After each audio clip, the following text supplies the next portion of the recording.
This is Keith Helwig from Cops Corrections Videos. I'd like to use this video to talk about equipment. You know, as cops, we are suckers. You know, if somebody places the term ballistic in front of something or tactical in front of something, we buy it. Tactical nylon glove cases, tactical flashlight holder, tactical duty belts. We buy it. Whether it's good, bad, or indifferent, tactical must be good. Well, I'm here to talk about alternatives to extremely expensive equipment. Now, everybody, whether you're a cop or a correctional officer, you probably have a flashlight on your belt. Now, we can go to some of the name brands and you're going to pay $70, $80 for a flashlight. Or you can do what I did. I went to Walmart and I bought this little gem. I think it cost me 17, 18 bucks. Works just as good as the flashlight that would have cost me $80 that has a name and is a tactical flashlight. Now, does it light up the car just as good as anything else? Yes, it does. Does it fit on my duty belt as good as anything else? Yes, it does. And you know what?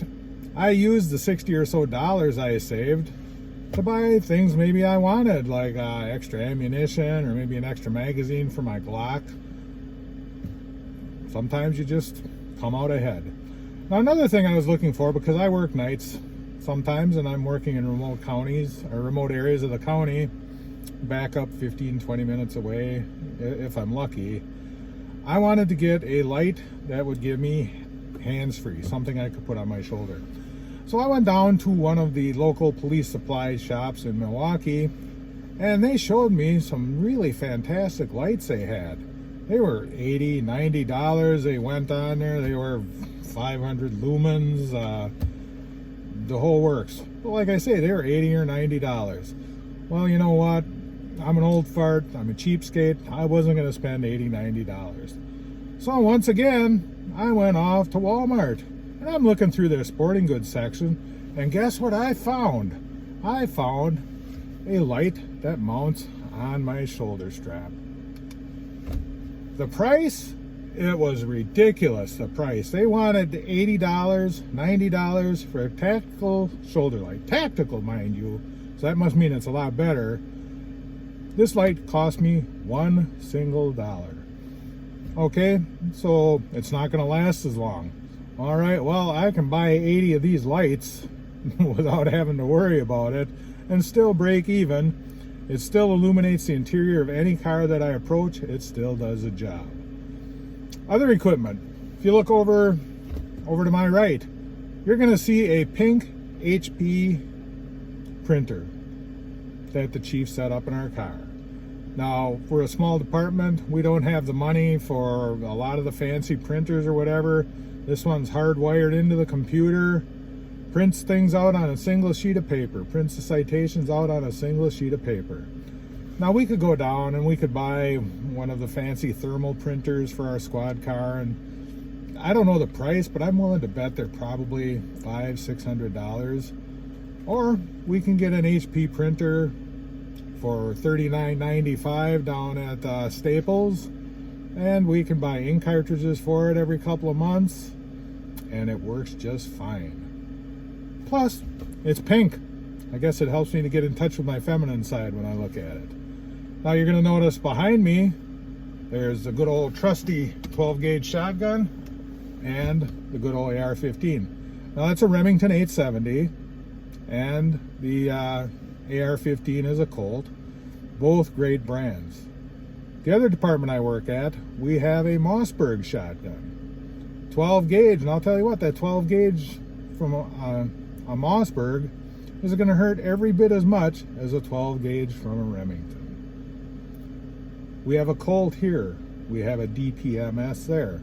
Now, DPMS is on the lower end of the budget as far as AR-15s, but the bullet hole from an AR-15, whether it's a DPMS or a Colt, is going to be the same, though the price is probably hundreds of dollars difference. In talking about equipment, just because something says it's tactical, something says it's ballistic, you know, it appeals to us because we're cops, we're corrections, we want tactical, we want the best. You know what?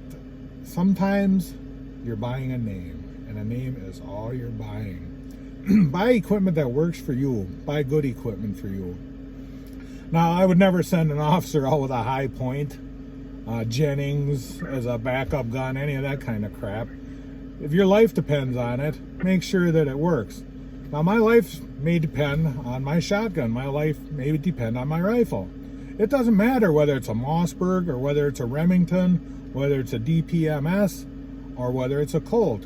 It's going to work. I carry a Glock 17 for a handgun. I like the 9mm. I'm familiar with it. As far as a backup gun, you know, what I carry is my business. Where I carry it is my business. But it's a good gun. It's something that I can depend on to save my life in the event that it really hits the fan. I guess what I'm getting at is you can be an equipment guru and you can go down and you can spend hundreds of dollars equipping yourself, and you're going to be tactical. You're going to be tactical. You're going to have that fancy flashlight. You're going to have the fancy light on your shoulder. You're going to have the best name brand of everything. If your department can afford it and your department pays for it, fine. My department doesn't pay for everything. My flashlights I have to buy myself. I supplied my own handgun. It had to meet the department's qualifications or standards. But buy something good. Buy what fits you. Buy what fits your budget. Buy something which is quality. Just remember, everything you have, your life may depend on it. So maybe it's cheaper and it's just as good. But make sure you check it out, because maybe it's cheaper and it's cheaper for a reason. So, anyways, just my bit of advice on equipment. Just because something says ballistic or something says tactical, don't be suckered in. Until next time, this is Keith Helwig from Cops Corrections. Stay safe and watch your back.